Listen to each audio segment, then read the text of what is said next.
Okay, so hello everyone. So I'm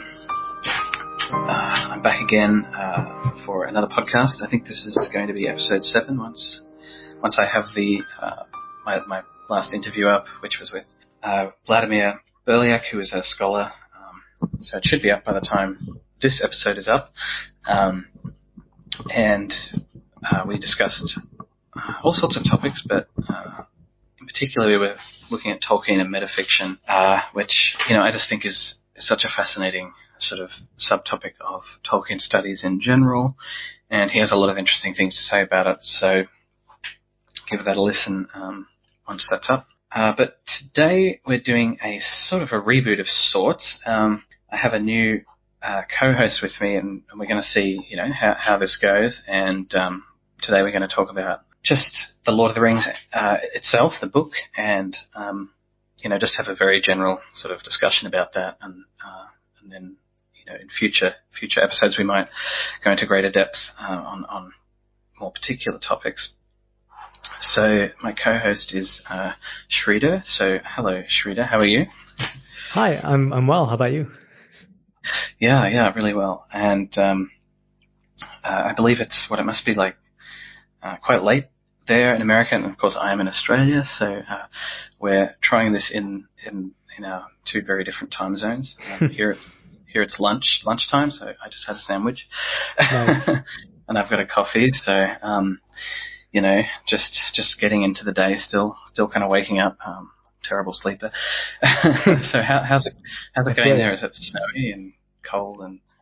Yeah, it's quite snowy, and I think it's been in the sub-zero temperatures for a little over a week now. So it hasn't been great, but it's just after dinner, and I have a glass of wine, so it could be worse. We're gonna have to find time to do this where we both have a glass of wine at the same time, because obviously, well, I guess being 20 minutes to 2 p.m. I would feel bad if I had a glass of wine right now, but maybe I'll make an exception when I do the podcast. Yeah. But in any case, I wish it was. It's of course summer here, and wishing it was colder. To be honest. Oh really? I don't do well. So, yeah, I don't do well in the summer, so I'm slightly envious, even though. From what I can see on the Twitter reports and that, it looks like there's a lot of snow and stuff around. So I don't know. Maybe that's more difficult than I think. Not having experienced living in such environments before. It's always fun until it isn't. No, that's how it goes. So in the spirit of this being, and I should say before I get on to talking about the podcast in any more detail, I should say that Razib hasn't sort of gone anywhere. So obviously the first couple of episodes I did with my co-host Razib, and he's still a co-host, just he won't be quite as regular a co-host, just because he's super busy, and that's fine. And we're just sort of working out how to juggle these things and in the first few episodes. So he'll be back occasionally for various episodes that we might do on certain topics, and I still want to do the Akala Beth episode with him at some stage. So once he's ready to do that, we'll still keep that going, because he's a good interlocutor as well, and so he hasn't sort of gone anywhere. He's just got a lot on his plate, including a couple of other podcasts that he does. So he is doing all sorts of things.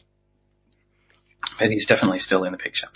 So just to make that clear, I haven't sort of yeeted him anywhere. But just in the spirit of, I guess, this being a reboot of sorts, after 6 episodes. So I thought, I'd do something I didn't do in the very first episode, which was talk a bit about me, and then, then we'll go from there, and Sridhar will sort of talk about himself, I guess, a little bit, and just, by way of sort of introducing us, hopefully that might, make these discussions a little less disembodied. Because usually with interviews, I just go right into it. I don't really talk about myself or anything. So I'm obviously in Australia, and hence all the time zone difficulties that I have with people, but that's okay. And I have recently finished a PhD in archaeology. So I'm just sitting around waiting for the semester to start when I will begin teaching again. At least our semester here. I think it's different in America. And that's when I sort of started this podcast, and so that's what I've kind of been doing the last few years. And so if anyone has any interesting topics that they'd like me to talk about regarding history or archaeology, I can do that too, I guess, on this podcast, because why not? But there's not much else of interest about me. I don't know. I just, I'm very much a kind of academic, and that tends to be a lot of my focus. I read a lot, obviously. What about you, Sridhar? What do you get up to? Well, the main thing that I do is that I'm a classical flutist. So most of my time is just spent practicing and making music. Not so much in public right now, obviously, because of the pandemic. But so I play solo stuff. I play chamber music, sometimes in the orchestra, and teach lessons. And around the time that the pandemic started, I also started a podcast just to sort of fill up the free time, and it's called Impolite to Listen, and it's a podcast that I do with my friend from music school, Chris Harkin, Nice. and it's not too different from this. It's just two dudes just sort of with a mic and chatting about, in this case, classical music, and seeing where the conversation goes. So that's pretty much it. Fantastic. And so I hope people check that out. I do not have another podcast at the moment, so this is all I do. But I was thinking of doing one on archaeology, but maybe another time. You should. I mean, podcasts are the new blog, right? Everyone's got to have at least 3, or you're not a person. That's how that works. Exactly. Although, if I'm honest, I hate talking about, or I don't know. I hate talking about like what I do as a job. Even though, of course, I find it interesting, but I don't listen to any archaeology podcasts. I used to listen to history podcasts, but I can't stand talking.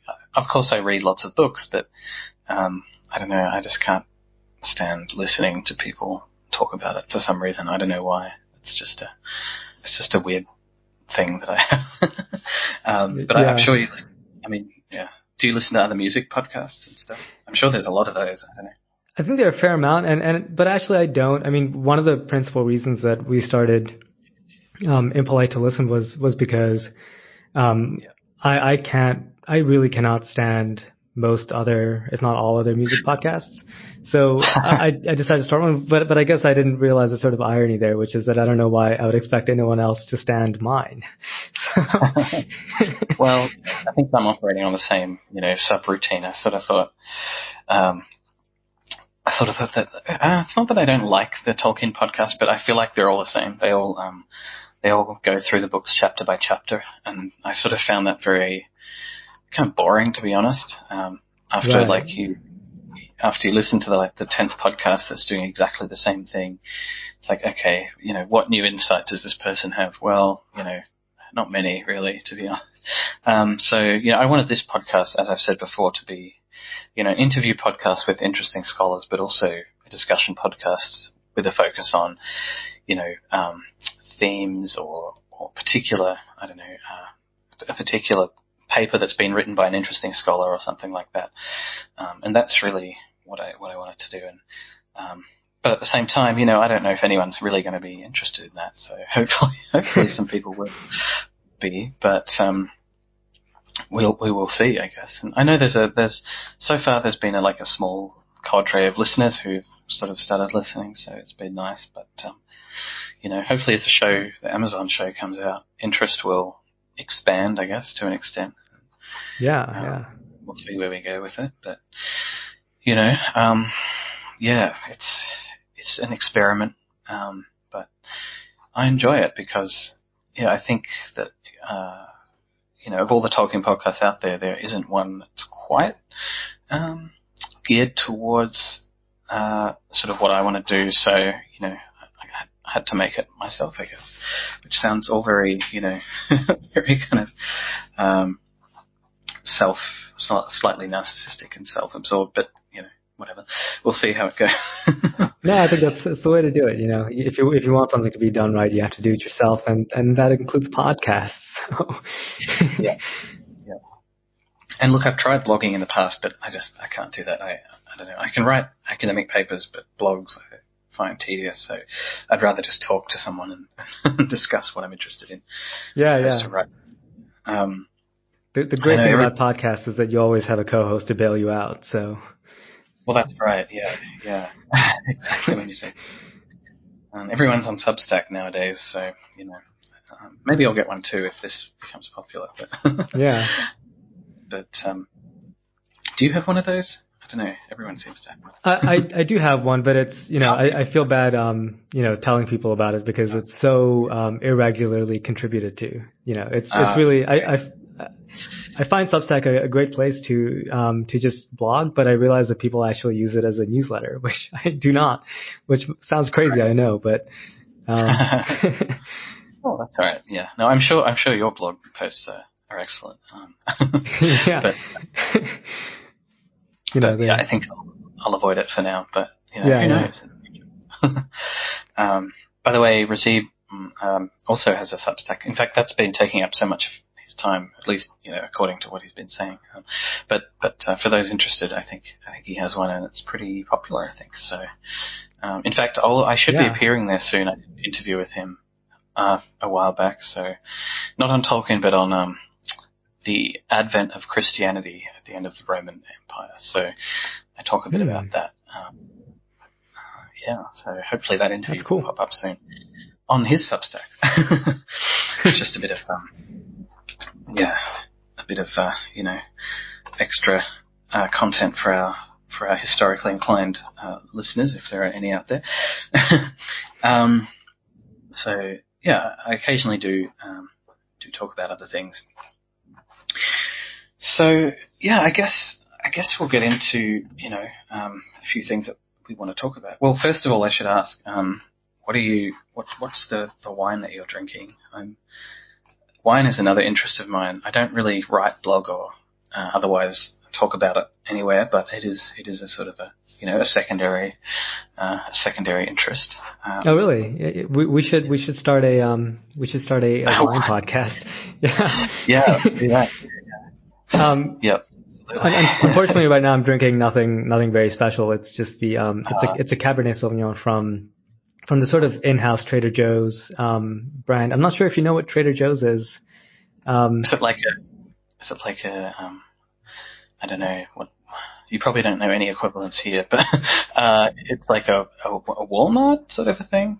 Yeah, it's kind of like a posh Walmart, maybe. I'm not exactly sure, but it's a bit posher than Walmart. But I think it's kind of the same idea. It's one of those companies that it really sort of lives off its own brand, and everything that it sells at a store is made from the same company. So, so it's like a posh, healthy kind of thing. Do you have L? I don't think we do. Not that I know of. But it makes for very good table wine. So it's very affordable, and it's not offensive in any way. This podcast is brought to you by Trader Joe's, apparently. Yeah, we're gonna have to get them to sponsor us. They have not. They are not here in this country, but we do have. We do have Aldi, which is of course a German supermarket, I guess, or I don't know, what do you call supermarkets? You call them? I think that works. I think supermarket works. Yeah, okay, that's the same thing. And they have very cheap sort of table wines, which are also quite good. And I lived near one a couple of years ago, and it was just really bad. And I was finishing my thesis as well, so it was just really bad for my my alcohol consumption. It became a little excessive, but anyway. Look, it happens when when you're writing a thesis. But in any case, that's good. I think I'll have to get some for next time. Nice. Regardless of what time of day it is. So, yeah, I guess as I sort of mentioned. Well, first of all, look, is there anything else you wanted to say before by way of introductions? Just about either yourself or anything sort of general. Otherwise, we can just get into the topic, I guess. But not particularly. I guess maybe I may as well say here that I'm not by any means a Tolkien expert or anything. So if any of the listeners are, if anyone's listening, they're probably actually more knowledgeable about it than I am. So I hope no one will be yelling at their phones and hating on me for any inaccuracies in my speaking. Yeah, and that's fine. And I think what we want to achieve in this podcast is, I don't know, a sort of a level where it's accessible to perhaps both fairly new readers and also people who've been reading the stories for a while. So at least that's the hope. So yeah. We'll see how we go. But nice. I know I think I said in my last podcast that I think I perhaps put it too strongly that the podcast wasn't for brand new read, like it wasn't an introductory podcast, and I don't think it is that. Like, I'm not necessarily, as I said, we're not going to read through the chapters and sort of discuss chapters, but one by one. So. If that's what you're interested in, I think there are other podcasts, you meaning listeners, any listeners, I think there are other podcasts that do that, and although I slightly disparage some of those, I mean, they are fine if you're a new reader and that's what you want. Of course, that's great. But, if once you've read the books you want to have a different experience, I think this is for you, but it doesn't mean that you have to be it doesn't mean you have to own all the History of Middle-earth books. I mean, I don't even own all the History of Middle-earth books, so, don't worry about that. Yeah. So I think we're aiming for that sort of middle ground. And hopefully, for example, in some of the interviews that I do, hopefully, if you read the books, they'll make some sense to you, even if they're not, immediately, even if it's not immediately, sort of intuitive as to the topic that we're talking about. But anyway, that's the goal. Nice. So we'll see. Again, we'll see how that goes. Yeah. So yeah, I guess as I mentioned, for this sort of first reboot episode,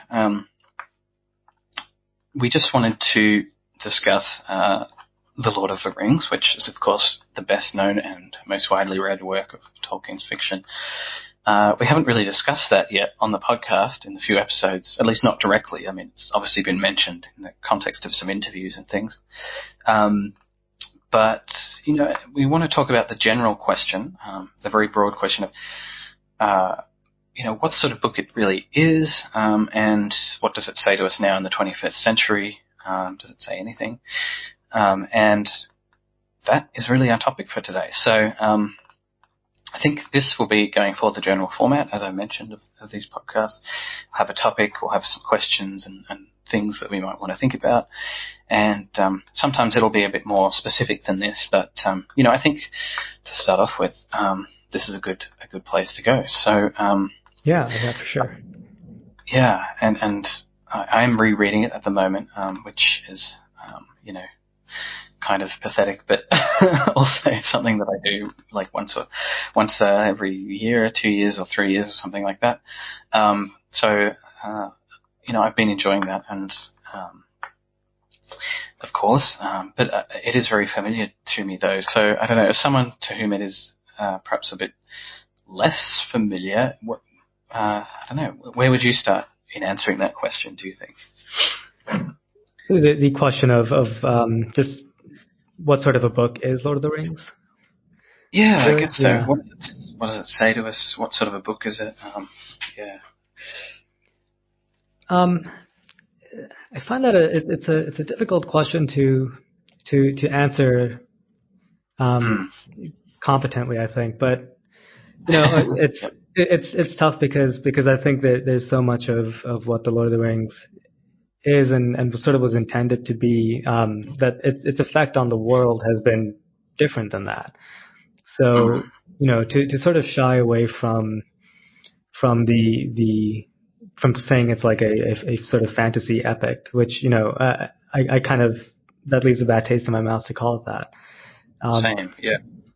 But, at the same time, I wonder if that's sort of unavoidable to some degree, because I'm not really a connoisseur of the fantasy genre, but I imagine that the Lord of the Rings has had an enormous impact on it. So, in that sense, the sort of title of fantasy is unavoidable in it. But to me, the Lord of the Rings and sort of everything in the sort of Middle Earth sphere, it really bears like the most resemblance to something like maybe Milton or even Shakespeare or Dante, like whatever that line of sort of quasi theological, like quasi poetic, that kind of sort of work is where I sort of see the Lord of the Rings falling into. I don't know if that's totally misplaced. But what about you? What do you think? I think not only is that not misplaced, I think that's really where I would also place it, and not only to sort of afford it a kind of dignity that some people wouldn't think it deserves, but I mean I think it does deserve that, but also because I think, as you said, all these writers, Milton and Shakespeare, they all work with, and some of the others you mentioned, they all are sort of working with, I'd also perhaps mention Blake and the Romantics as well, at least some of them. They're all working with, some sort of body of material, and then they're, creating either, often poetic epics, I guess, out of those stories, Paradise Lost or, whatever it might be. I guess in Tolkien's case, the only real difference is that he has created a kind of backcloth that does not look directly, or does not cite directly, sort of either Christian or Greek or whatever it might be, mythical cycles. So the Lord of the Rings sort of reads like a kind of an epic in that tradition, but instead of harking back or looking back to the Greek epics, it looks back to his own sort of epic tradition that he himself created. But I think it's the same kind of impulse, and obviously in the creation of those kinds of in the creation of that backstory, he's drawing on many kinds of influences, including Norse and Christian and all sorts of things, but they're not being cited directly. So, but I think it is a similar kind of impulse. Yeah. So. Yeah. And and he actually, by creating his own sort of by creating his own sort of cosmology, I think he sort of does one better to certainly Milton. I think this isn't to say that Lord of the Rings is a greater work than something like Paradise Lost, but because there are other elements in Paradise Lost, but it doesn't succumb to the sort of main fault of something like Paradise Lost, which, who am I to criticize it? But the sort of inevitable wall that someone like Milton always runs into when they're sort of playing off of, say, the Christian creation myth is that their poetry sort of always runs up against what we know to be the sort of canon of Christianity, right? So, for example, like the Jesus Christ of Milton is very different than than what we know Jesus Christ to be. And Tolkien, I don't know if this was his intention in creating like a whole new mythology, but Tolkien never has to run up against that peculiar kind of problem, because there's no basis for any of it. So his characters can be whatever they want, and they can be sort of a pastiche of any influences that he feels like. Yeah. So yeah, exactly. I don't know how much of that was intentional on his part, but it seems to be a particular stroke of genius to sort of go in the direction of the sort of theological epic poem, but just sort of make up your own thing, so you don't have that one problem. And of course, in an alternate reality, it might be that we know Tolkien not so much for the Lord of the Rings, but for a more literal kind of poetic treatment of his sort of mythical stories, because of course we have partially complete epics that are sort of that are more in perhaps literally in that tradition, but of course he never finished them, so they're sort of not quite as well considered or as discussed as the Lord of the Rings itself, which is of course a much more sort of novelistic prose work. It's novelistic to an extent. So it seems like he was perhaps, if not explicitly thinking in those terms, he was at least at one stage in his writing career was at least going in that direction, as it were. And as I say, never quite finished them. But actually, those are very interesting pieces, though, that might be good to touch on at some stage. But the other point I think you made, about fantasy, which I also love. I'm sort of odd in that, in lots of ways, but I don't really read very much fantasy apart from Tolkien. In fact, my literary interests are sort of completely different. I think I've mentioned before that I like, I don't know, another favorite author is Steinbeck. I mean, someone just completely different.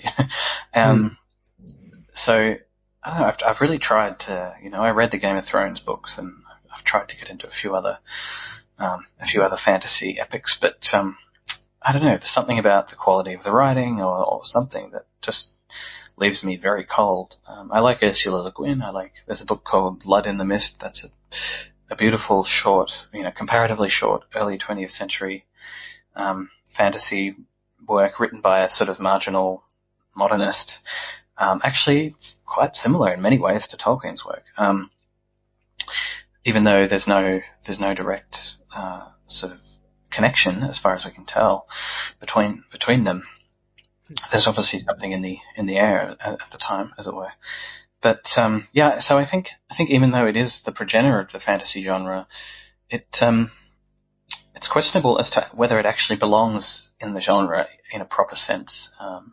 Does it really belong with something like Game of Thrones, or I don't know, all the modern sort of fantasy epics that are essentially modern characters in medieval garb, running around.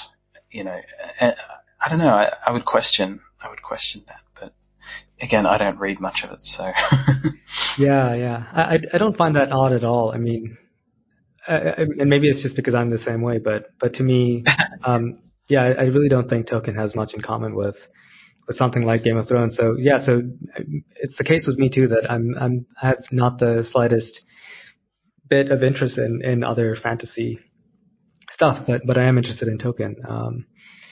But I think it's more to do with, like, I wonder if the comparison being sort of ill has more to do with the pitfalls of the genre rather than Tolkien's effect on it. So if someone wants to call Tolkien fantasy, who am I to object? But it doesn't get off the hook the rest of the fantasy genre, which in my sort of brief experience with it seems to pretend as if the rest of literature doesn't exist, which Tolkien never does. His great strength is to sort of bring into his own universe, characters like like Milton's Lucifer and Satan, they so heavily influence Tolkien and Shakespearean characters like Iago and Macbeth as well. The kind of relationship to the rest of English literature is sort of always present in Tolkien. But when you go on to something like Game of Thrones, it seems to more often than not sort of exist in an island. So it seems like you said, even though it is the progenitor of the genre, it seems like most of other people who are sort of writing in the fantasy world, they've sort of taken the sort of the superficial aspects of Tolkien, but not the sort of the substance or the stuff that actually makes him sort of, I think, continually relevant and interesting to study. I think Tolkien's influence and relevance will only grow, is my bet. And I think, fantasy, like most fantasy stuff, even if it might be quite entertaining for the moment, I'm not sure if they'll have the same kind of longevity. And I think it's that. It's they really just sort of copied the most superficial aspects of it, which are not that interesting. Certainly in the fantasy ecosystem now, as it were, there is a kind of even if we think that they're not necessarily, and it really depends on the writer, but some of the most famous fantasy writers working today, Brandon Sanderson, etc., there is certainly a dialogue between them, even if it's not really, even if it's kind of in a bubble to some extent. But the fantasy sort of genre does certainly sort of have a dialogue with itself. So whether or not that's whether or not that sort of gives it the the imprimatur of proper literature is I guess up to personal taste. But certainly when I tried to read someone like Brandon Sanderson, I picked it up in a bookshop and opened a page, and the prose did absolutely nothing for me. I was like, well, I'm not going to waste my time reading this. It's just, and that's fine. That's just my thing. Obviously a lot of people do enjoy it, so that's fine. But but to say that the Lord of the Rings sort of belongs to the same genre as Brandon Sanderson, and I don't know, obviously they're it's like that there's a sort of degree of similarity, obviously, but to say that, as some fantasy fans do, that the modern fantasy writers are somehow better or actually they do more interesting things than the Lord of the Rings because they come after, and therefore they're sort of there's often this attitude, I think, that the Lord of the Rings sort of started things, and then other fantasy writers have taken what Tolkien did and they've sort of gone further, or they've done different and better things with it. And I don't know, I find that attitude kind of misleading and well, just plain wrong, really. I don't know, to say that Brandon Sanderson is the equivalent of Tolkien is, I think, really, sort of well, I don't know. I don't think it's right. And to say that they're even belong in the same genre together is I think, again, sort of debatable. But I don't know. Yeah, I know there's a lot of people who would disagree with that. Well, I mean, again, like you say, that it is ultimately arbitrary what one defines as literature, but one sort of unavoidable thing is that Tolkien is actually he's actually a really good writer. He's actually really pleasurable to read, and there's obviously he fondles the details, as Nabokov said, which I think is a part of his writing style that has sort of bled over into other fantasy stuff. They tend to sort of really focus on, I think, is the term world building or something. But but the attention is, I find, often misplaced, or it's not sometimes placed in matters of say the human psyche, which I think Tolkien was very attuned to. I mean, in the way that again, like there's a Shakespearean element to it where his characters, they not only speak to each other and to themselves, but you get the sense that they are listening to themselves, and they hear themselves, and they're actually capable of sort of being self-critical and enacting real change in their own minds. This is rarer than you might think in novels. Most characters tend to sort of they sort of tend to, like most novels tend to sort of read Calvinistically, maybe is a better way of saying it. But I love that.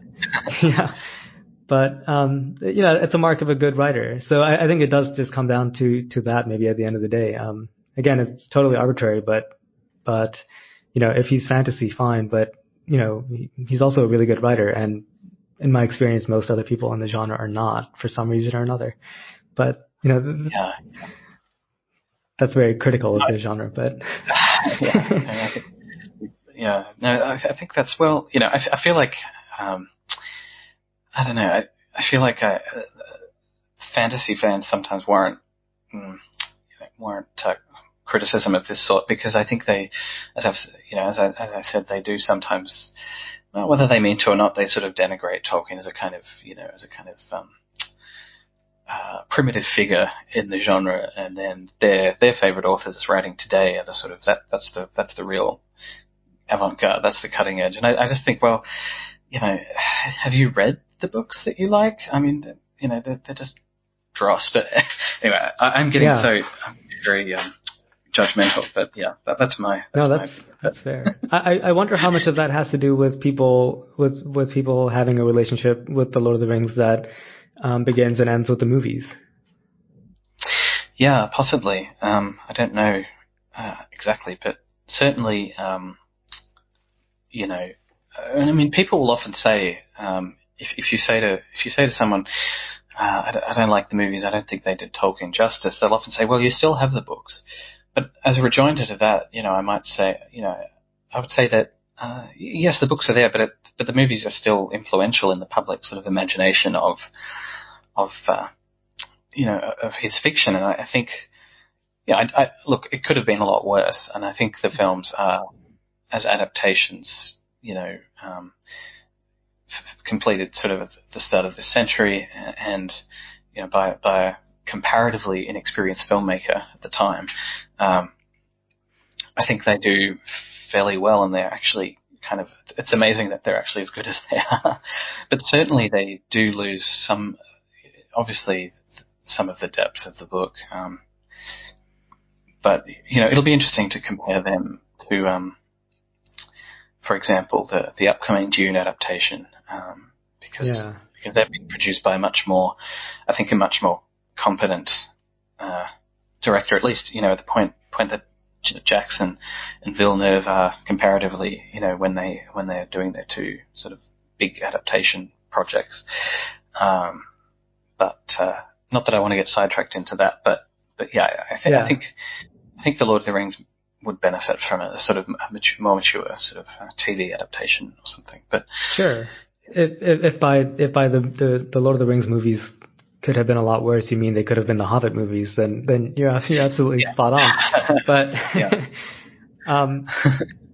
I mean, just a real quick thing on the movies. I don't want to get too sidetracked on that either, but it's not only that they're perfectly enjoyable, I think, but they almost seem to be sort of enjoyable movies based on a sort of, it's like a bunch of variations on the theme of Lord of the Rings, but they sort of make a category error, like it's I don't remember any specific example like this in the Lord of the Rings, but in the Hobbit movies, one funny example is that, and Tolkien does this so often, where like the battle of the five armies is about to start or something, and then Bilbo gets hit over the head with a rock and passes out, and he wakes up and the battle's over, and then the sort of details of what happened is relayed to him over the course of 1 or 2 pages, and then we move on with the business of the actual novel, right? Whereas the movies, they sort of they make these sort of long, garish sort of battle scenes out of them. So yeah, I don't know. I think they're perfectly fine adaptations, but it's not only not doing justice to what Tolkien wrote. It just seems to be like a totally different thing. It's a different thing, and it's an enjoyable thing for the most part, but it's not the same thing. And I kind of wonder how much, to get back to the original point, I kind of wonder how much of the sort of denigration of Tolkien comes from not really being super aware of it outside of the movies. But yeah, I don't know. And I think you're right. I mean, one example, just to give a concrete sense of at least what I'm thinking about, is the whole issue of who can use the ring. Of course, in the book, it's very clear that anyone can, in theory, use the ring, and certainly the more powerful, sort of innately, or more, perhaps powerful is the wrong word. The stronger you are innately, the easier you will find sort of bending the ring to your will. So, Gollum possesses the ring for sort of 500 years, but he doesn't sort of end up ruling the world with it. He ends up using it for his own. He ends up using it to kill orcs and eat them, and those sort of petty kind of behaviors that are sort of a part of his character. Whereas if we imagine if we imagine Galadriel or Gandalf, for example, wielding the ring, or Boromir, we can very easily imagine them sort of becoming tyrants, which of course is the point. But the whole sort of logic of that is lost in the movies, which is like the basic logic of the books. Right. Because as Aragorn says in the movies, he says, it answers to Sauron alone. And it's like, well, that's actually like that's actually a very basic and but also fundamental misunderstanding of the logic of this. What in the films becomes nothing, becomes a MacGuffin, really. And that's the sort of thing I think I mean. Like a mature filmmaker / scriptwriter, one would imagine, have perhaps understood that and found a way to sort of incorporate that logic into the film. And it's not very difficult. It's not a very difficult scenario. And of course we still have the scenes where Gandalf sort of gets tempted or whatever, and then Galadriel, has her sort of Valkyrie moment. But sort of in the logic of the films, it doesn't make much sense because, but going by the logic of the films, the ring wouldn't actually function as a kind of tool of power, because it doesn't answer to anyone except Sauron, and it's always trying to get back to Sauron, and there's that sort of. So I don't know how you would take that, but that sort of basic misunderstanding like that kind of affects, I think, at least the way I enjoy the movies. Sure. Yeah, I mean, it's basically treated as a sort of shiny invisibility cloak. I think it's to be very charitable to Peter Jackson. I wonder if it's just something that he decided, the part of this movie that's gonna sell and win, what was it, 11 Oscars or something in 2001? Is going to be the sort of more sexy battle scenes and the sort of swarms of men sort of riding down the plains or something like that. So we're really just going to take everything that's sort of important to the actual cosmology of like the Lord of the Rings, and we're just going to condense it into what sort of amounts to like an on-off switch for like can other people see you and can Sauron see you, Yes. And like mix that in with like a touch of like it's also kind of like heroin, that's basically that's basically the whole thing. So for sure. I mean the fact that he made a movie that sold as well as it did is undeniable. So maybe that's his genius. Maybe if he had made a more true if he had made a more true adaptation, it would have totally failed. You know. Yeah, perhaps, and of course that's usually the excuse that people who really love the movies and defend them usually give. But I don't know. I think there are some comparatively minor tweaks that could have been made to improve aspects of basic fidelity, like that whole concept. Nevertheless, you're right that that they do a great job of obviously putting bums on seats, as we say. Yeah. And they did that. And I think I sort of forgot what the original point was, but I think the original point was that have the movies sort of contaminated the public perception of Tolkien, or at least in the fantasy community. And I think ultimately they probably have. And one thing I'm hoping that this upcoming Amazon show does, not that I want to get again sidetracked by that, is that in showing some of the Second Age stories, it really brings out another side to Tolkien. It's not just about hobbits and sort of MacGuffins and throwing things in fire and quests, which is really on the surface level really what the film is about. The films are about. There's friendship and there's things like that. But I hope they show another side to his writing. But we'll see. I certainly hope that's the case. It's funny that the Lord of the Rings movies were so human centric, it seemed, which I always understood to be not the case. Like I always thought it was supposed to be The Hobbit, which was supposed to be the perspective was supposed to be sort of human eye view, whereas the other sort of Middle Earth stories was supposed to be sort of from the elf point of view, if not higher up than that. I'm not sure. And the Lord of the Rings was supposed to be sort of a mixture, but the tone of the Lord of the Rings movies seems to be very much what I associate with the tone of the Hobbit, the novel. Sort of very sort of swashbuckling and like a man's eye view of the world, basically. Right, I see. Yeah, that's interesting. I think, in general, perhaps after Fellowship, after we get to when we get to the Two Towers movie, certainly that seems to be the case. And I think what's interesting about the book, of course, is that in the Two Towers and the Return of the King, the characters split up, and in book was it 4 we get. Book 3, we get Aragorn and Legolas and all of that. And then in book 4, we get Frodo and Sam. And of course, in the movie, those two storylines are sort of all mashed together.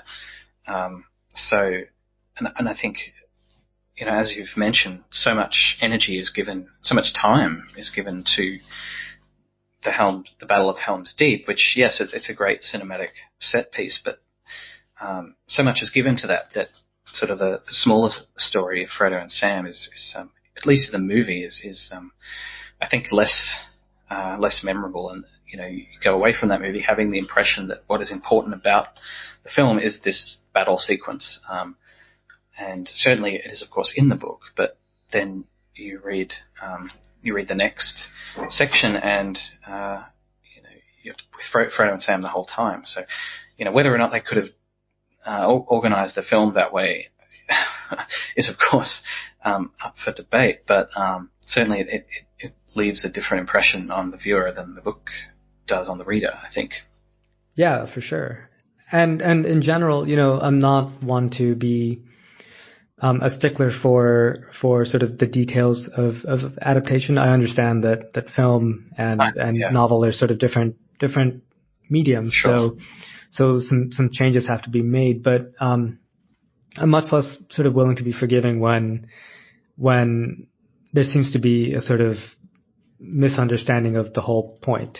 And I think what you just said there about how you sort of lose the story of the little people. I think they pay some lip service to it, but the tone of the film really does not jive with that. And that, again, it's the whole point. It's the in the case of the Lord of the Rings, but also in from what I remember of of Beren and Luthien and other stories, the whole point is that there's this central irony, which is that the power of the ring is correlated to the power of the person wielding it, or however you say that.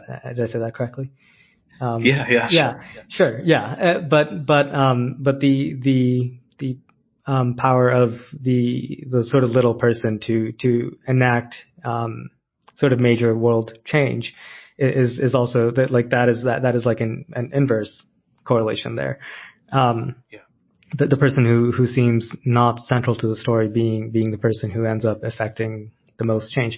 That's like a sort of central point and sort of central irony that runs through all of Tolkien, that the movies seem to completely avoid, even wanting to sort of grapple with in any real way.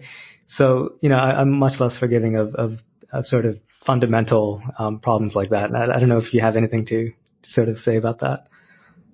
Yeah, I like the way you put that, and I think that's again a problem in the same class of the misunderstanding that I was talking about before with regards to the ring and how it sort of works on people.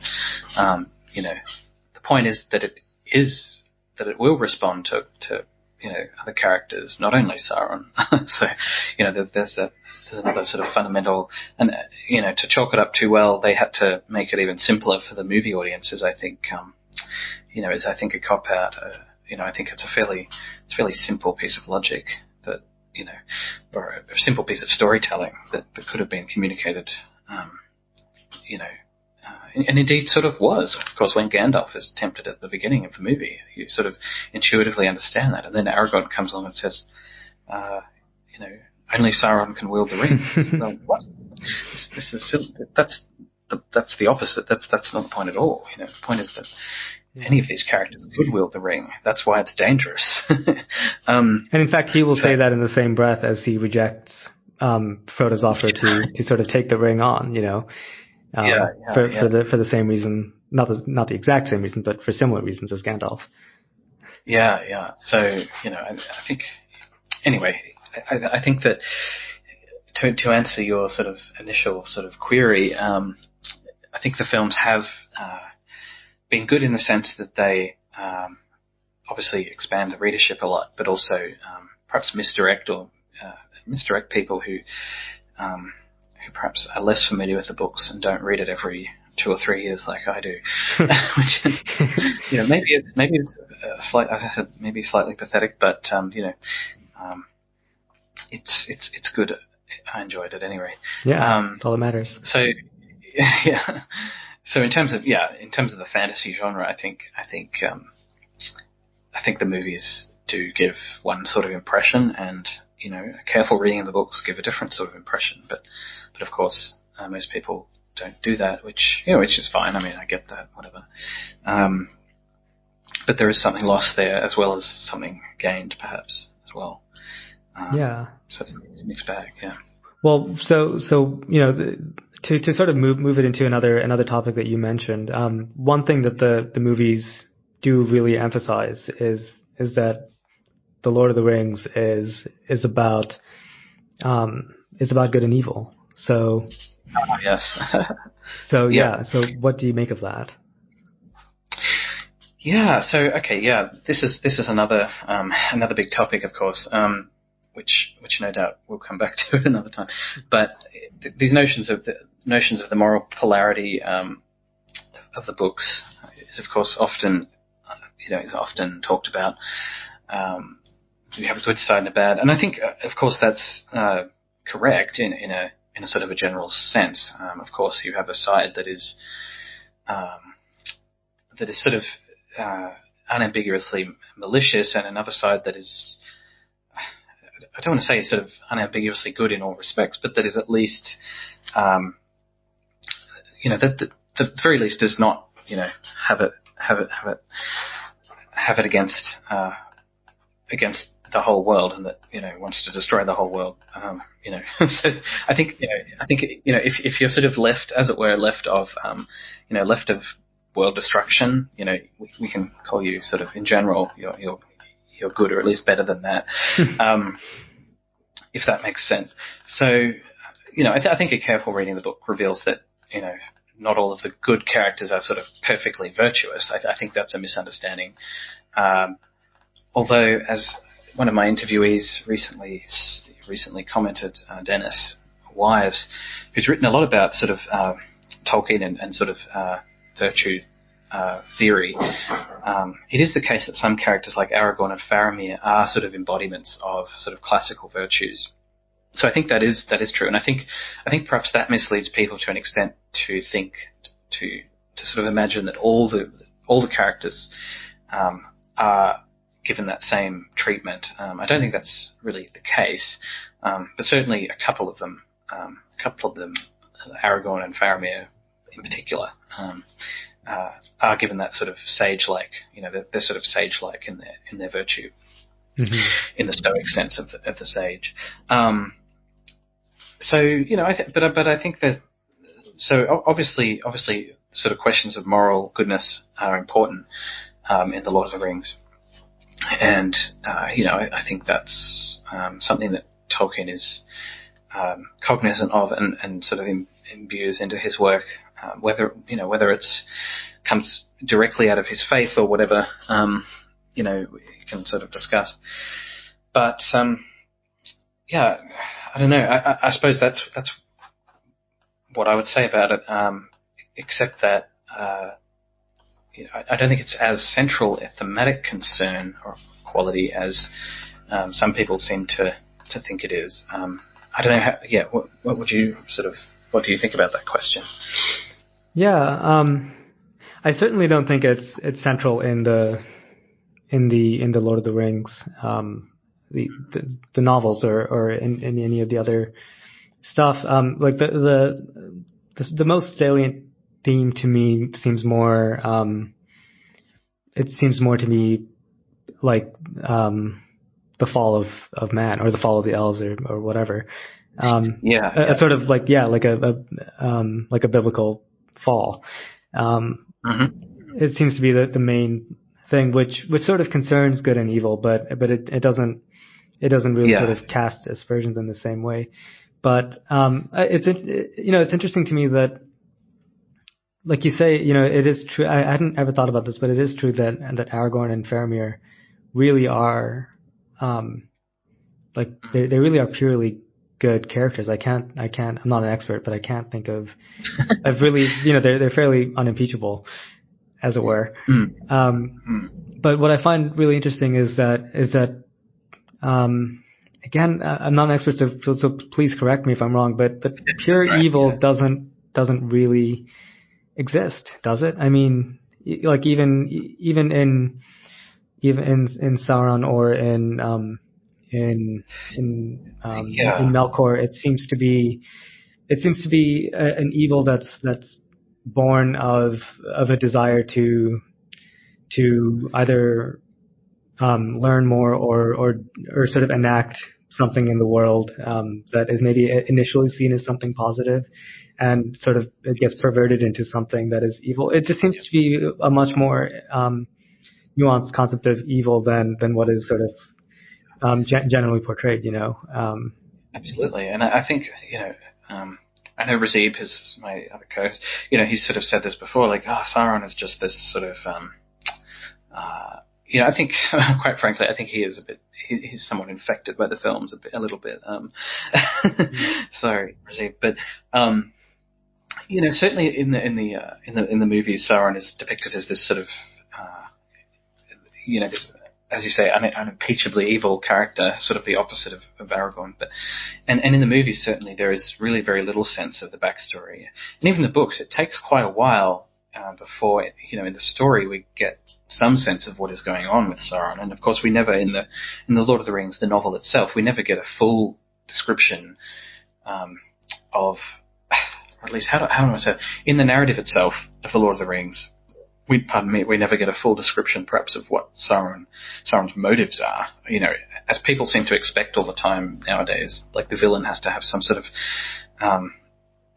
like intelligible motive. I'm not quite sure why, because if you think about Hitler, for example, are his motives really intelligible? I mean, he has motives, but they're not good motives. Like, they're not motives that anyone would immediately find, anything. Well, you would hope anyway that people would find compelling or interesting. I mean, Hitler was insane, and had these crazy. He was motivated by conspiracies. Yeah, it's the banality of evil. Well, sort of, yeah, but it's not. Yeah, exactly. But I guess my point is that it's not as though if you, look into Hitler's life story, you find there's something compelling, as an explanation for his evil. I mean, sure. If anything, it's kind of the opposite. And if anything, there's no point at which you look at him and say like, oh yeah, that makes sense. Is what you're trying to say, right? No. Yes. Sorry. I see. Yeah. I got you. Now. Yeah. Yeah, exactly. And I think Tolkien perhaps to some extent is making a similar point in The Lord of the Rings. Like, ultimately evil, regardless of the character regardless of the story that evil might tell itself or tell other people, it's not ultimately sort of intelligible as a as a kind of as a world view, any kind of evil worldview, whether you're talking about fascism or Nazism or, I don't know, whatever kind of ism Sauron is or has or professes. Does that make sense? I don't know. I mean, it does. The funny thing is that there is actually a backstory for Sauron that kind of actually does make sense of his actions, right? But certainly to a greater degree than even Hitler. But in the real world. So that's the funny thing. But of course, that backstory is not given in a direct sense in the Lord of the Rings narrative. And I think people miss the point if they say that, well, Sauron is one-dimensional. Well, he's not even a character, right? I mean, not really. So the point is not that he should be multi-dimensional. The point is that Tolkien expects you to already kind of find him abhorrent by, simply by the fact of his sort of his behaviours. So I don't know. Does that sort of make sense? And so perhaps it's we often expect literature to fully or we often expect characters to be fully enlightened by the writer, in all their sort of interiority, and the sort of titular character, the Lord of the Rings himself, is never afforded that. I think it seems to rub some readers the wrong way, because they expect sort of Middlemarch, Sauron Middlemarch, but that's not what it is. But I don't know if that makes any sense. It does, and I think that sort of contributes to the sort of greatness of it, maybe, and the at least the longevity until now. Obviously, I can't see into the future, but yeah. I think if you could, if not you personally, but if one could, if one could sort of fit the characters into sort of neat allegories, as so many people seem to want to do, I think it would be a lot less interesting, and it would be like the conversation around it would be, it would be worse for it, and I think the reason that it sort of lends itself, that the Lord of the Rings lends itself to so many different kinds of allegorical readings, I think, is precisely that Tolkien he sort of describes the sort of the actions and the sort of motives of his characters in such a sort of detailed and human way. Ultimately, despite the fact that they're, gods and demigods and elves and so on. Again, this goes back to like the Shakespearean thing. They're so deeply sort of human and aware that, you see this all the time in great works like all of Shakespeare, more or less, or something like Citizen Kane, where the reason it bears endless rewatching is because it doesn't fit into any neat category, because it is actually sort of about humans, and it is sort of very close to life in that way, and life doesn't really fit into any neat allegories itself, obviously. It's very messy, and people have motives, and sometimes they're intelligible and sometimes they're not. But they're just not. It's just messier than that, and you do have to rein it in to some level, of course, in fiction. But I think the sort of great mystery of great writers is to be able to balance that between that line between the right amount of artifice and the right amount of sort of life creeping into his characters. Yeah. And I think you're right. At least in terms of some characters. I mean, as I said, I think some characters like Aragorn and Faramir in the book, at least from the Hobbit's point of view, are indeed depicted as kind of almost. They are depicted as virtuous, and I don't mean, I don't think this is necessarily a criticism of Tolkien, although some people seem to want it to be. But I think it's a mistake to then to think that all the characters are depicted like that. I think, for example, if you read the story of Frodo, Sam, and Gollum, I think it's more or less written as a kind of a novel, as you might have read in the 20th century. That is, the characters are complicated. They're not simply virtuous or non-virtuous. They are, and I prefer that terminology to good or evil. I think it clarifies things a bit. Nice, I like that. So, for example, Sam is not many people love Sam as a character, but he's also kind of flawed in quite a few respects. In his sort of devotion to Frodo, he misses Gollum's humanity. Now that's a fairly serious flaw. In the film, it's kind of gestured towards, but it's never given the time. Now, Frodo is more mature than Sam and obviously has a sense of Gollum's humanity, but Frodo is also kind of despairs. That I don't know. Frodo is not heroic in the sense that he believes the mission will be done, and that that God is on his side. He's not sort of like that, as some people seem to think that he is. Frodo seems to think the mission will fail, but does it anyway. Now, I don't know if that's necessarily a flaw, but it's certainly something that requires that Sam step up and sort of and rescue him from that sort of despair. So obviously, in that section of the story, I think you get a novel, right? In the other sections of the story, when the characters split up, I think, for example, in Book 3, when we have the Battle of Helm's Deep and we have Rohan and things like that, I think you do get more of the romance that, we see characters who are more broadly drawn. Of course, we have Aragorn and Legolas, and some of the characters like Legolas and Gimli, for example, they're not drawn in a very detailed way, which is fine. I mean, not all characters have to be. So I think in The Lord of the Rings we get a mix of sort of novelistic conventions and then and the kind of expectations that you might go into a novel with, the deeply drawn characters, psychology, etc. But also at the same time, in other sections of the narrative, you have characters who aren't as broadly, as deeply drawn as that, and I think that's fine. I think The Lord of the Rings really gives you a sort of a variety of kinds of ways that characters can be seen in a kind of literary sense. And the issue for me is that some people draw generalizations from, say Aragorn, and then say that, well, this is how all the characters are. I think that's wrong too. I don't know. That's how I think there's a complex kind of story of how Tolkien is thinking about moral questions in the book, and it's not simply reducible to some characters are good and some characters are bad. I think that's a failed reading, quite frankly. No, I think that's well put, and I think that's a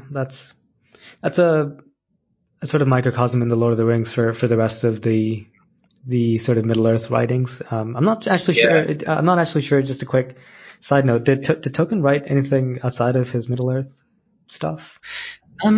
There are a number of short stories.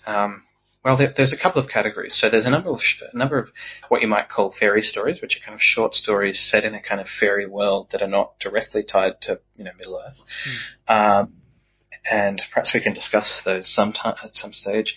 There's a couple of allegorical stories, and there's also another class of poems and sort of unfinished work that have been published only recently, which are sort of retellings or translations of medieval, properly medieval works. So there's his translation of Beowulf, for example, which was published a few years ago. There's the legend of Sigurd and Gudrun, which is a poetic retelling of the Volsunga saga from Norse. It's not a translation. It's modern English written in like the ancient Norse or Old Norse Eddic verse forms. Don't ask me to explain that because but so yes, there are a few non-Middle Earth writings out there. Yeah. Nice.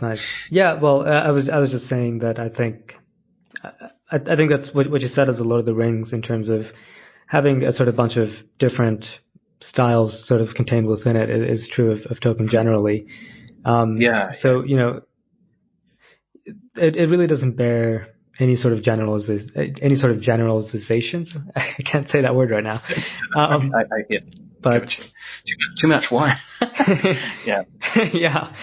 But yeah, I mean, oh man, what was my point? Different styles in his work, sort of. Oh yeah. Yeah. So I think I already said before about how I think the Hobbit is it's very novelistic, and the sort of Silmarillion and that kind of stuff it seems very sort of like, I don't know if this is actually a word, but like mythopoetic or something. That is a word. Is it a word? Okay, yeah. Nice. And then yeah, in the Lord of the Rings, it seems to be sort of a mishmash of all that. I don't mean that as a derogatory term, but it really seems to be a sort of a melding of the other kinds of writings that he did. So I find it really interesting in that sense. Yeah. I think you're right about it. Yeah. And I think I like to read the Lord of the Rings as a single volume, because if you do that, you have the appendices there all the time, and I think that's a good reminder that this is kind of this is meant to be, or it's intended as a how to explain it, as a story within the story world, right? It's like the Silmarillion and like some of Tolkien's other fiction. There is a meta-fictional perspective, which is if you just read The Fellowship of the Ring and you skip the prologue, you will not get. But if you do read the whole work, including the appendices, or even if you may not read them all, but you might delve into them, it gives you a sense that, well, there's more going on here than just a novel is being presented to you and you are getting a sort of unambiguous perspective into the lives and of these characters, and I think this is something that I've been talking about, in recent interviews with various scholars who've written on this, and I'm fairly convinced now that is actually really central to the reception of the Lord of the Rings, or at least a critical and deep sort of reception. And I'm still not quite sure what I think about that, but yeah. So there is the kind of there is the, I guess my point is that there's the sort of narrative layer, if you like, and then there's also the metafictional level as well. We can then we are with the characters when we're reading the narrative, but then we are drawn back in the appendices to a very, very sort of high historical point of view, in chronicles and family trees and things like that. And it's the interaction between those elements, I think, that produces, what you sort of mentioned some time ago, which is that central concern of the book, which is not really, I don't think it's good and evil per se. It's the loss of that world and what that means, the fading of the elves, as you put it. I think that's the central part of the book, I think. And I think, that really comes through when you have those other texts, not just the narrative there as well. But I think to make one more point about the films, I think the films more or less miss that entirely. There are hints of it there, but I think the films more or less, fail to grasp that. I don't know what you would think about that, but yeah.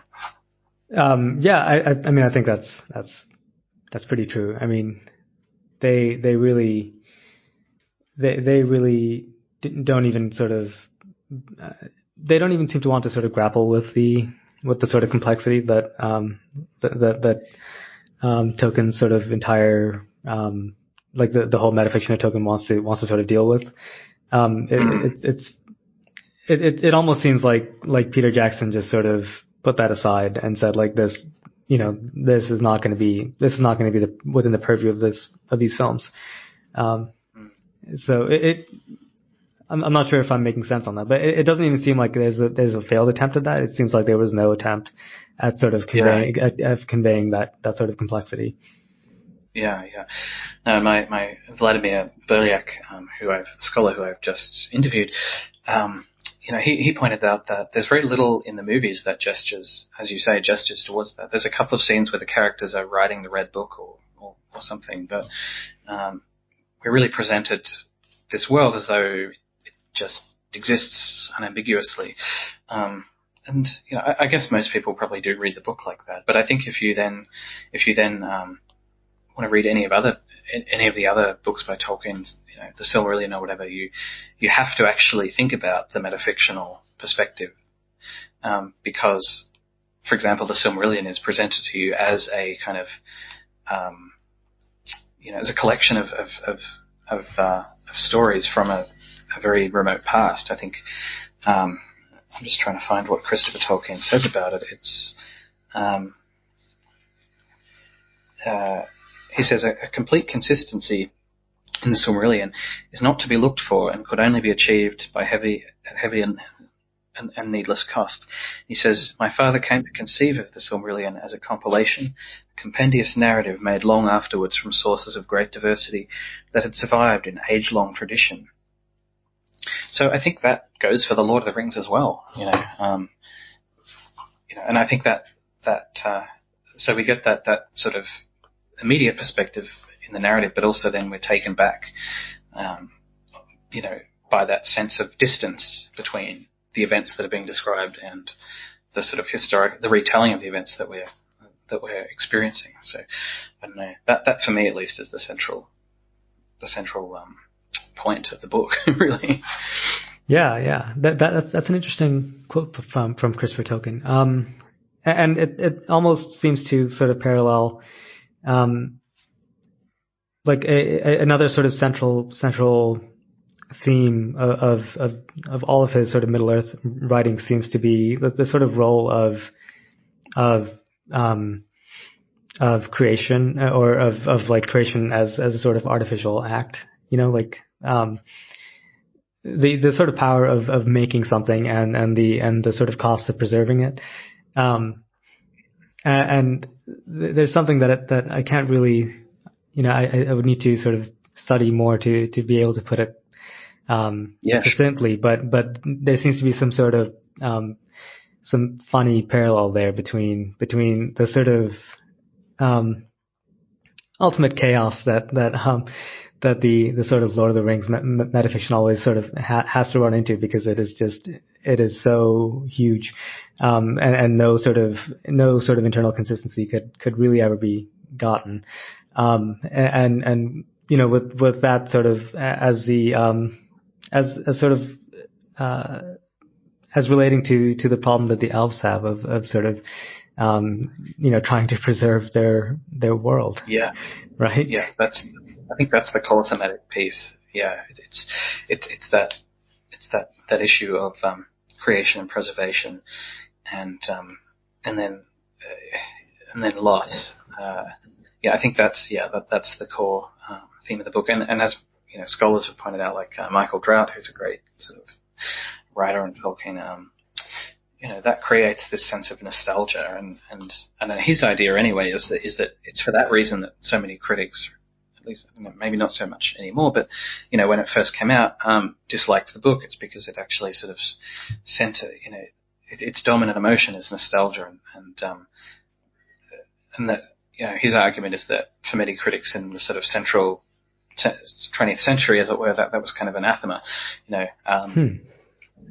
So I don't know how sort of how plausible that argument is, but it makes sense to me because many people have noted that it's backward looking. It's sort of many people say outright it's nostalgic. This is as though this is a bad thing, but I think it's as Michael Drought has argued, that's a fairly central human emotion. Like it's something that we should actually that perhaps some literature has something to say about, and I think that's probably why The Lord of the Rings is so popular, because whether people know it explicitly or not, I think it produces this sense of nostalgic want that is so is both good and bad. It is somehow consoling, but also it also makes us sad. I think that's why the book works, at least for me, because it so deftly evokes those kinds of emotions. Yeah, I think that's beautifully put. I really don't have anything to add to that. Yeah. Yeah. Well, end of podcast. That's it.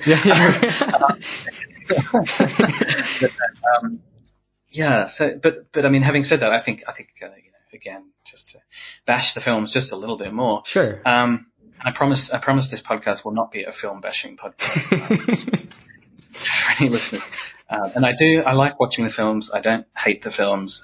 They're fun to watch, and it's fun to sit down with people, and especially people who haven't read the books, and talk to them about the films, and watch the films with people like that. So I just to get that out there. But yeah, I just feel like, for me at any least, the films rarely evoke those kinds of emotions. Perhaps they can't. Perhaps it's difficult. But I think in fact, you might even. Well, I don't know. For me anyway. I'm not that much of a film buff, but maybe in some sense, film is almost a better medium to evoke those kinds of emotions, because you can do so perhaps more easily in a visual medium. But therefore, it's ironic that the films don't do that very well. That is the adaptations. I don't know, but yeah, no, I'm not. That's just. Yeah.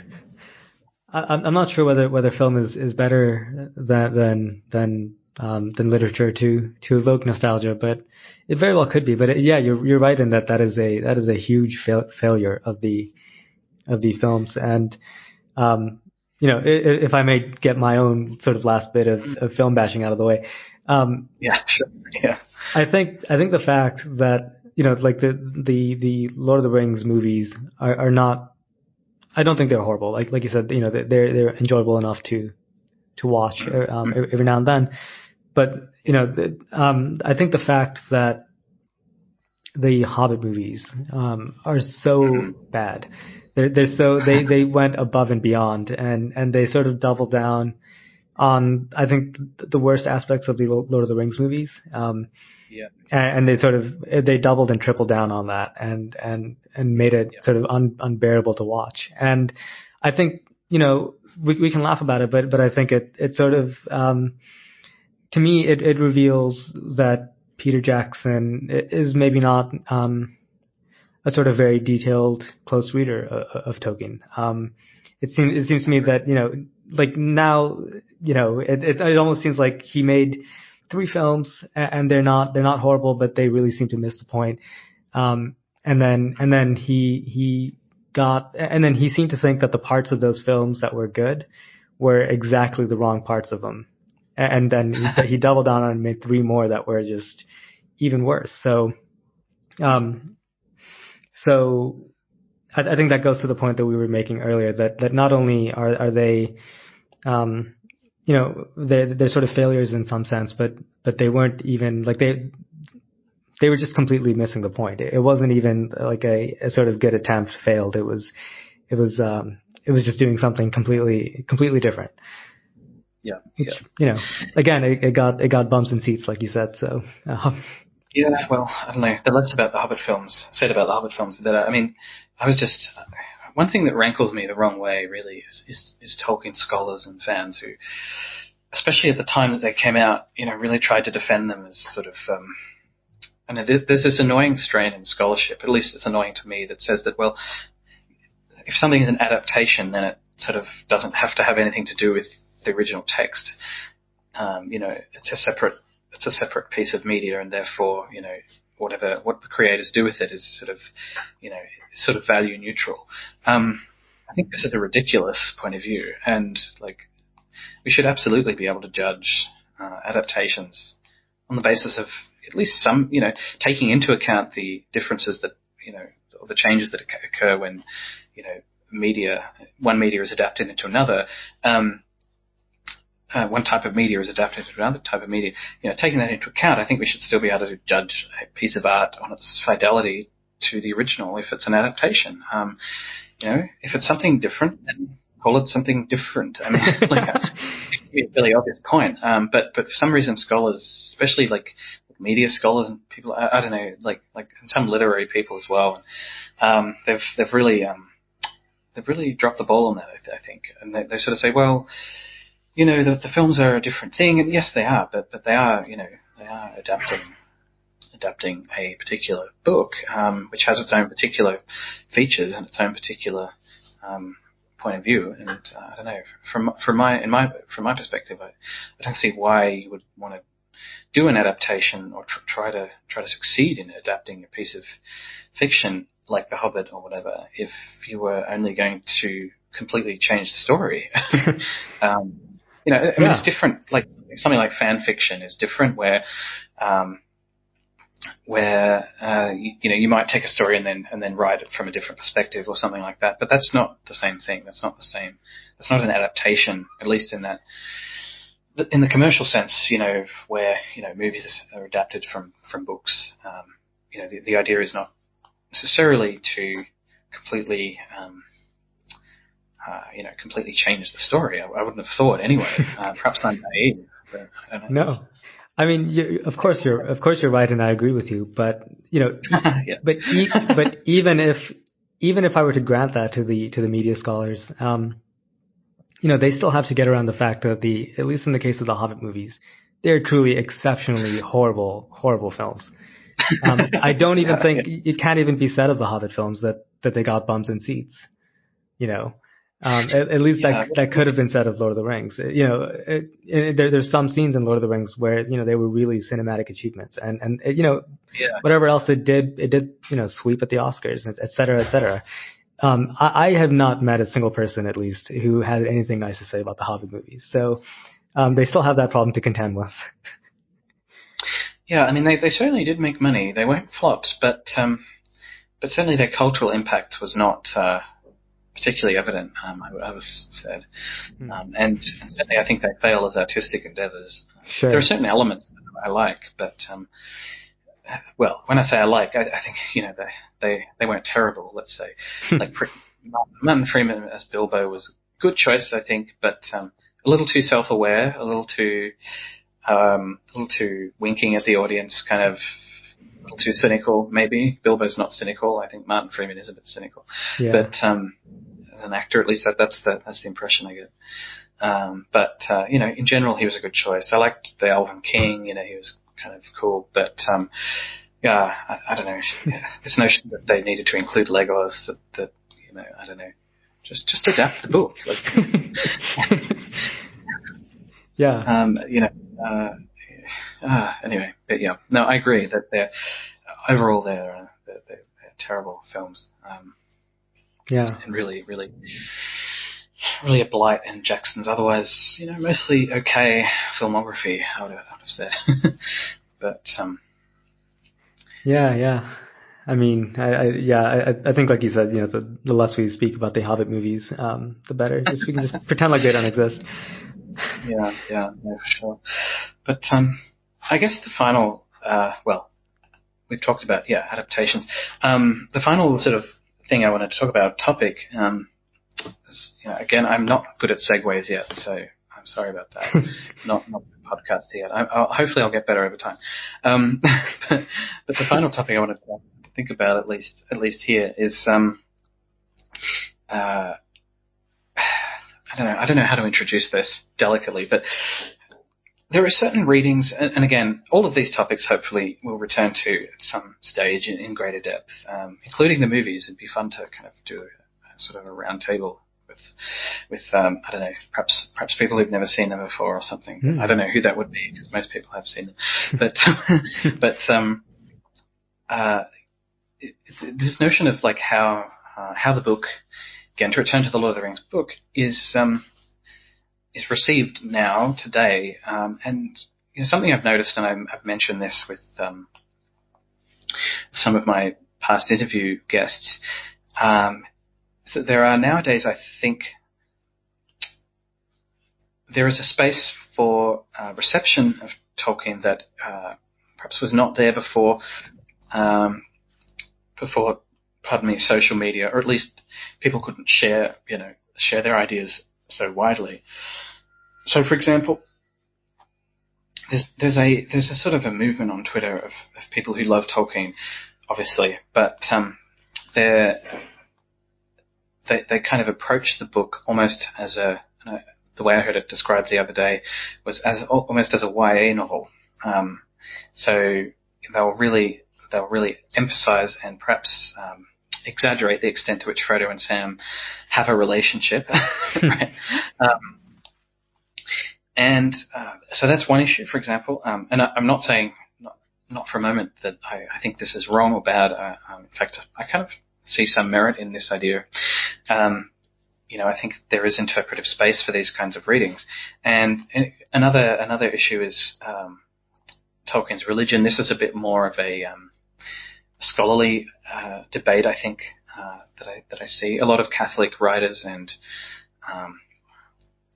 conservative America in that conservative kind of media space want to sort of own Tolkien or claim ownership as a sort of Catholic writer. I've noticed this, and sort of any readings that are not sort of that don't sort of adhere to that perspective are often sort of denounced, or they're not thought about. But there are people who will read Tolkien as more of as emphasizing certain non-Christian elements in the work, right? And there's been a few papers which we might look at written in that vein.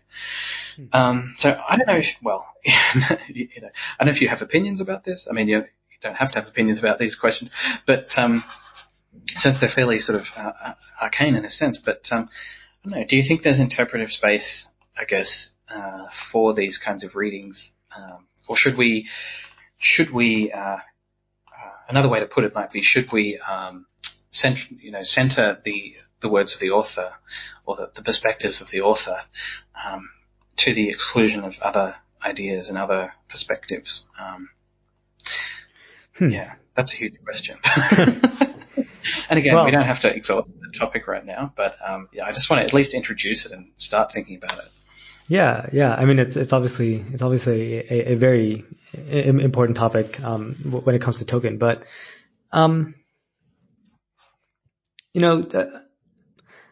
I sort of think as a general rule with interpretive space, and maybe this is coming from my point of view as a sort of classical musician.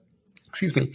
Sure. I think you have as much interpretive space as you need to say something interesting. As long as it sort of is interesting and has sort of some merit and and sheds some sort of light on the rest of Tolkien that would otherwise have not been shed, and again is interesting to think about. I have no problem with it. I don't even have problem with totally self-serving like readings that don't necessarily elucidate much more. But I think I'm pretty libertarian in that sense. I think you can have your way with the author, but I do think that for me to take you seriously, not you, but the person doing the alternate reading, there has to be some sort of interesting thing, So for example, to sort of draw like an analogy to music, you can say like, oh, I have this really kooky way that I'm going to play this Bach fugue or something. And if you just, on the most extreme end, just sort of start playing different notes or different rhythms or contort the tempo to the point that it's unrecognizable, I'm not going to stop you. There are plenty of people playing Bach fugues very well. So I'll just stop listening to you and go listen to someone else. So I have no real problem with it. But for me to care, it has to be sort of both different and sort of, I guess, maybe relevant or interesting.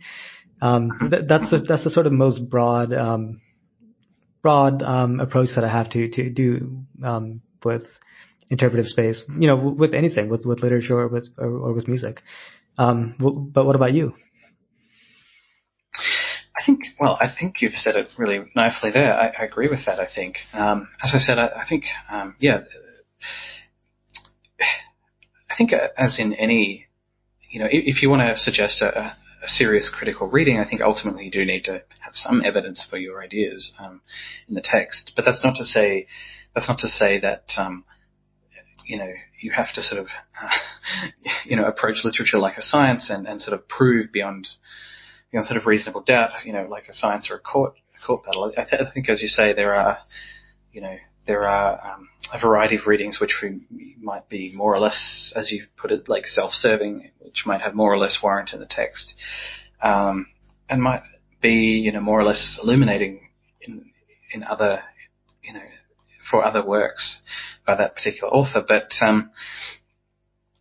I think that in general, I like the direction of a lot of these sort of readings of Tolkien, for example, that emphasize perhaps the pagan elements. And I know I sort of like reading Tolkien in that way because I even though he's a Catholic, I don't think he's like wedded with a chain to his theology. I think often he does interesting things with his kind of implicit philosophy, or the implicit philosophical or theological thinking that's in his works that's not just sort of orthodox.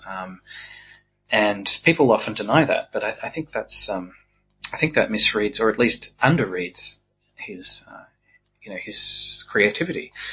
In fact, I think what makes Tolkien so interesting is in the tension between sort of what you might call orthodoxy and sort of I don't know, pagan or secular sensibilities that perhaps arrive out of his medieval sources to an extent, but also are sort of some scholars have argued are sort of somehow implicit in his personality.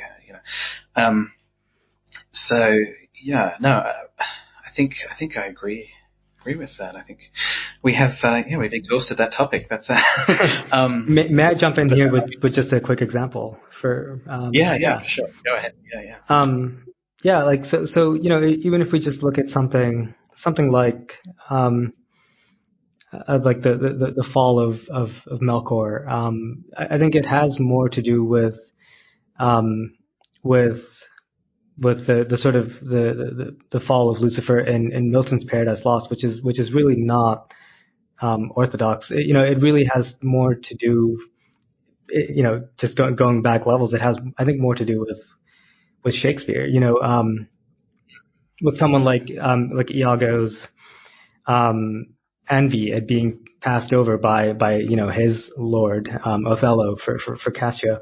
That's really interesting. Parallel, to Lucifer having that same sort of envy, and Melkor, is it to Manwë at that point? Again, I'm not a scholar here, but that's okay. It's a much more.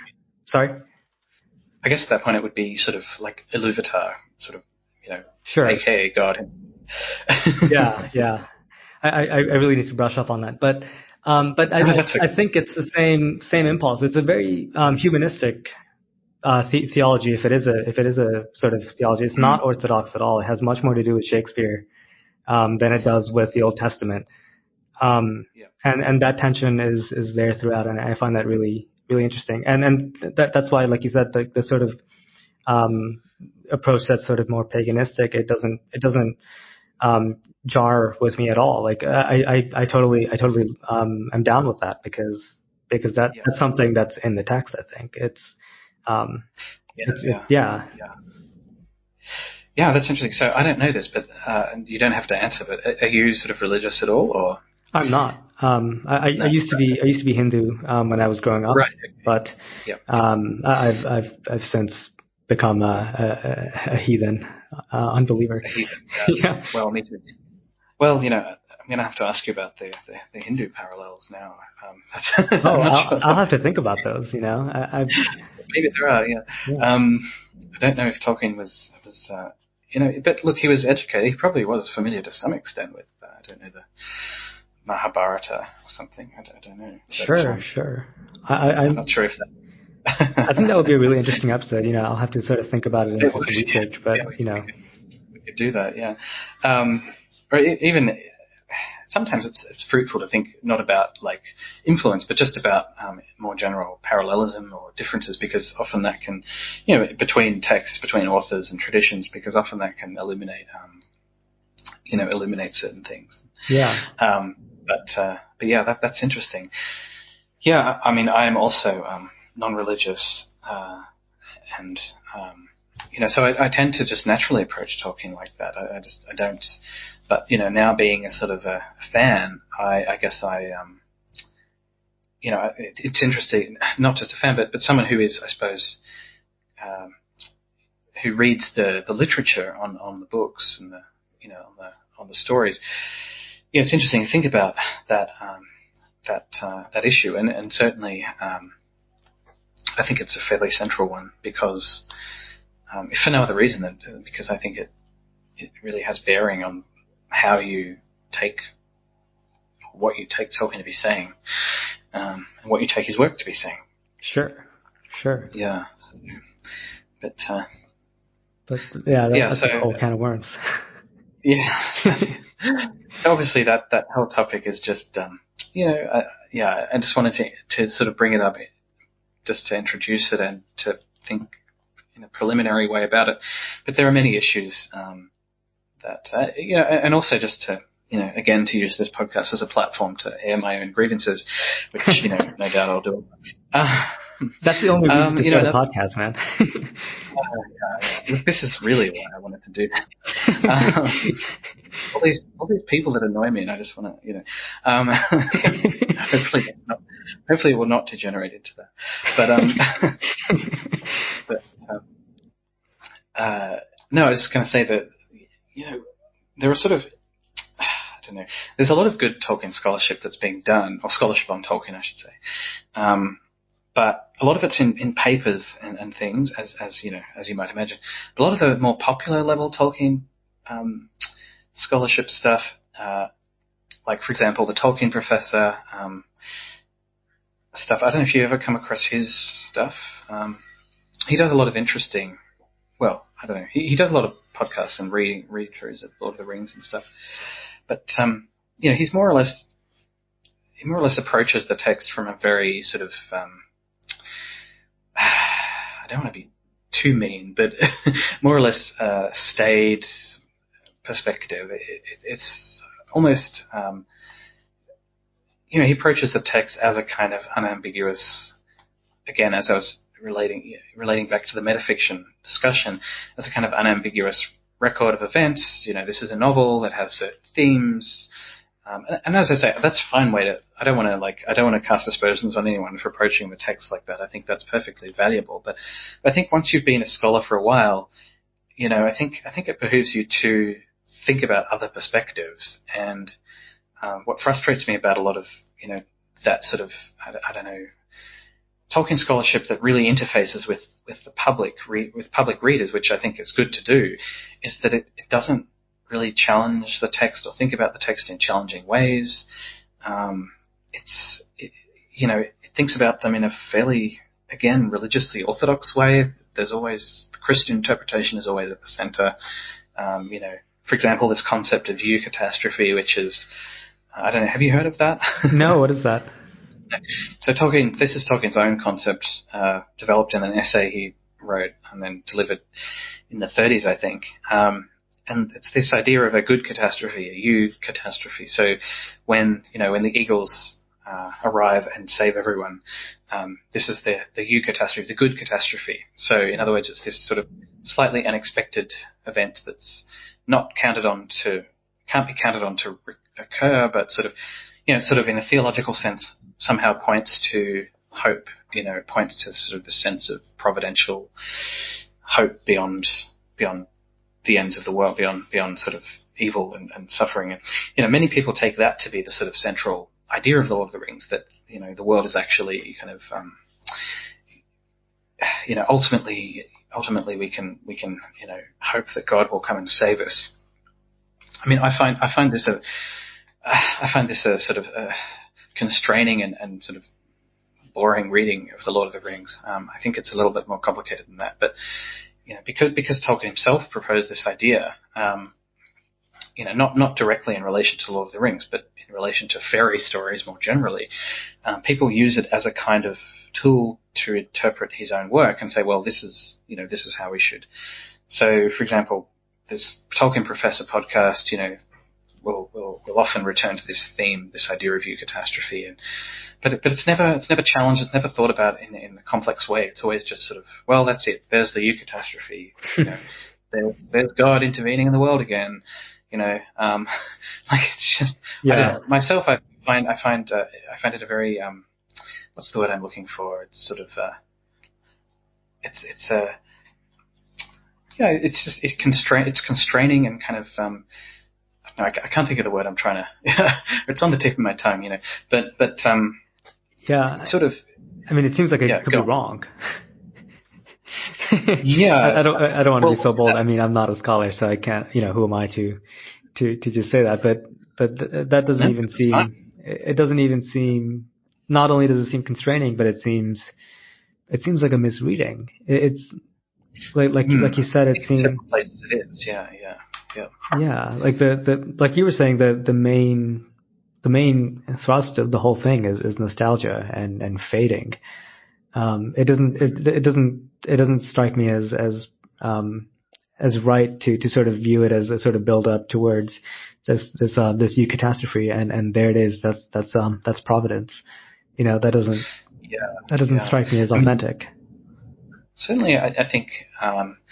Perhaps this is a topic to, for its own podcast, really. But again, in the interest of just mentioning a few of my contrarian opinions, I think at the beginning of the Lord of the Rings book, for example, there is a sense of the providential.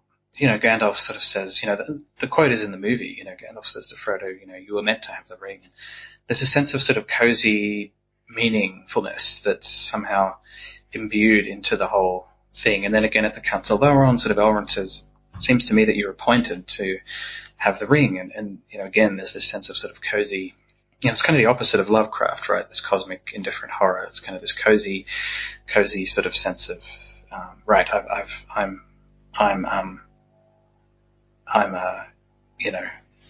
sort of meant to do this quest or to have this quest happen. So I think, certainly there is that element, but I think that it would be a misreading, or at least I would argue it would be a sort of a misreading or perhaps an underreading to say that sort of exhausts the sentiments, the theological sentiments that are sort of communicated by the book. Because I think as we get into the book more, that providence is almost forgotten, really. At least that's my reading. It's almost forgotten about, and certainly the characters don't really mention it, don't talk about it, especially after Gandalf, #dies. Once he's gone, Aragorn's first response is, we may yet avenge him. Like he gives this sort of pagan speech about, how he's going to avenge Gandalf's death, and then, and then. We come to Lothlorien, there's, the whole tone of the book kind of shifts as far as I'm concerned. And, even at the end when, Gollum falls off apparently by chance and, people say, well, that's God stepping in immediately, and shoving Gollum off the off the cliff. And I just want to say, well, why couldn't God just do that earlier? But but yeah, the point is, I think if you read it that way, the book loses something. Like it's something in. It's not God coming in and pushing Gollum off in that sort of direct, literal way. It's something in Gollum's character that that his greed for the ring. He's sort of he's he finally has it back and sort of has a chance fall. I think that's a much more powerful finale, than sort of providential.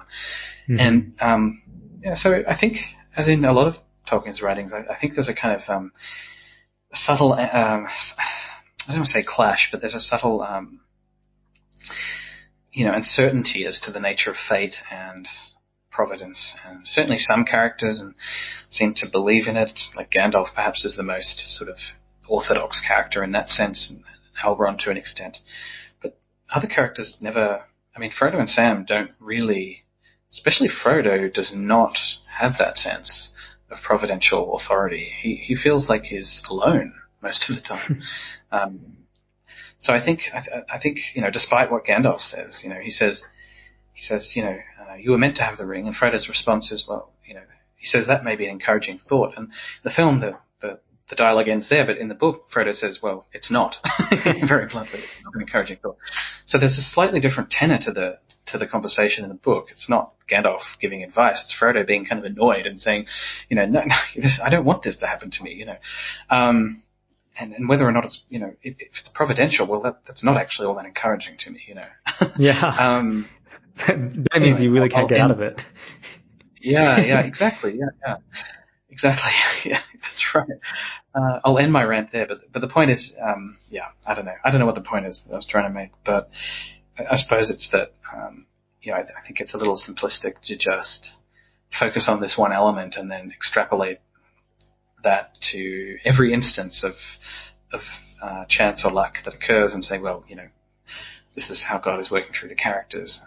Certainly that's a plausible reading, but I think it's ultimately not a very interesting one, really. Yeah. That's my point of view. Yeah, no, I totally agree. Just really quickly, I wonder if there's just some reason why it seems like people are hesitant to take Tolkien at his word. He says he's writing a novel, and I think even somewhere he explicitly says that this is not meant to be an allegory, even though there may be sort of allegorical facets to it. I don't know where. I have in my memory that there's somewhere where he sort of like rejects this allegorical reading, and it's in the forward, the foreword. Okay. The forward, to the second edition, which is now the standard edition. Yeah. Okay. So and yet it seems like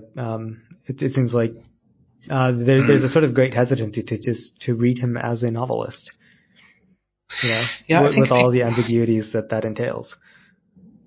Exactly. Yeah, I think this is. Yeah, I think that you've hit the nail on the head there again. I think that for me is my biggest frustration with a lot of these readings. It's trying to make Tolkien say something very singular and very like that. Obviously, I get it. Christian readers, for example, would want Tolkien to say Christian things. And I think for a lot of people, there's a sort of element of consolation in that, like The Lord of the Rings is a conciliatory book for people, and I think that's related to this sense that it really is evoking a sense of nostalgia, right? Because there's an element in nostalgia that is conciliatory, and that there's a sort of there are different components in the emotion. There's a kind of sadness, but there's also a kind of sense of conciliation there somehow, and I think people relate that to their religious faith. And, I don't want to say, again, I don't want to say that that's wrong. But for those of us who aren't religious, I just want to say there is also a space for different kinds of readings. And that perhaps as a novelist, at least, and not only as sort of a world builder or as a kind of, as kind of theologian or something, he has a more ambiguous perspective on some things, or at least the book does. We don't even have to talk about the author. We can say the book has a more ambiguous perspective on many of these issues. Yeah. It's really interesting to hear you say to hear you, like the way you said that just made me realize that the sort of non-Christian, sort of humanistic, if you will, reading of the Lord of the Rings, you sort of mean that to be an alternative reading. Am I getting that correctly? Yeah, well, I think I feel like that because I feel like, as I said before, I feel like there is a kind of ownership that's claimed of Tolkien by a lot of Christian people, which again is fine, but it's like what rankles me a little bit is this sense of ownership that's had with him. It's like, well, he was a Christian, so we own him. We own the interpretations. That's interesting. That's interesting to hear. Because like for me, I've always read him. I've always read him as just a humanist, and to me, like my main reading has always been the sort of the sort of natural, like literary, not novelistic reading of it. So I was sort of assuming that the people who sort of go on about his Christianity and the Christian allegories, I actually always have associated that with the title of alternate readings, but I'm not steeped in the scholarship at all, so yeah. Look, perhaps I might be wrong. I might be like overselling the point a bit. But certainly, I think, at least in that public-facing scholarship, not in the really great scholarship, I think, that's published in journals. Sorry, I'm being a bit of an academic fetishist there, but that's just how it is. Like a lot of the best scholarship is published in journals and books. But in the side of Tolkien studies as a discipline, if you were to call it that is public-facing, it's very much, even if it's not explicitly, it's very much implicitly kind of Christian. And I think that just annoys me a bit because there's either implicitly or sometimes explicitly very little room for other kinds of, very little, even, I don't know, just there's very little room, I guess, for other kinds of thinking about it. And anyway, that's just again, bugbear of mine. But no, I think that's a really good point. So one point of this podcast again is to try and think about some of those other ways of reading Tolkien that aren't simply, well, Tolkien was a Catholic, therefore, and also because so many of the podcasts come from that perspective too. And I just want to provide a different perspective. Love it. There are people who are not Christian who read Tolkien. This needs to be said, I think. I think it sometimes, because people seem to think that, at least some people seem to think that they have a monopoly on his work, but I think that is not the case. I don't know. Yeah.